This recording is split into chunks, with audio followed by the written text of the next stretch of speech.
Well, our Code Black Opioids on the Suncoast coverage continues with a closer look at a local doctor who predicted this epidemic.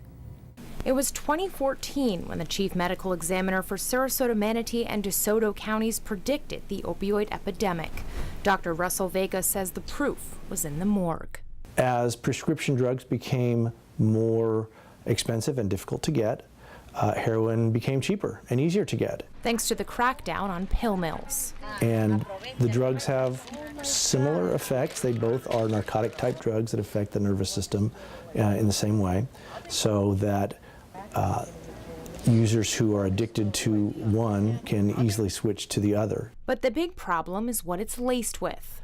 In 2015, we saw an awful lot of fentanyl-related deaths. Fentanyl surpassed heroin as the leading cause of drug-related death in the 3 counties, especially in Manatee County. In fact, in 2015, all counties nearly doubled the number of overdose deaths from 135 to 246, with the most deaths in Manatee filling up the morgue.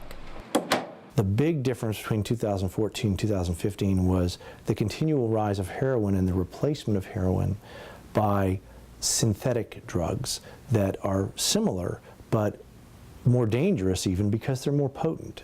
And it gets worse. In 2016, the death rate rose to 263 for all 3 counties. The unfortunate part of that is not just that the cases continue to rise, although not as fast as previously, but that the players in the game are changing again. From heroin to fentanyl to carfentanil. And we saw 113 deaths in 2016 from this one drug alone.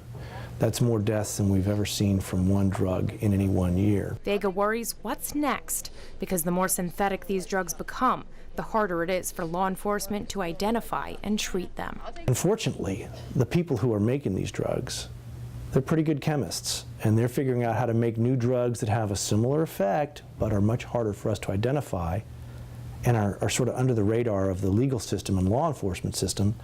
And that just always keeps us a step behind. We're always trying to keep up with the newer drugs that are being designed and then put on the market. Vega says stay vigilant. Hopefully we can make some progress about curtailing the supply of these illegal drugs, and of course in the long run, in the big picture, try to work with the whole problem of addiction.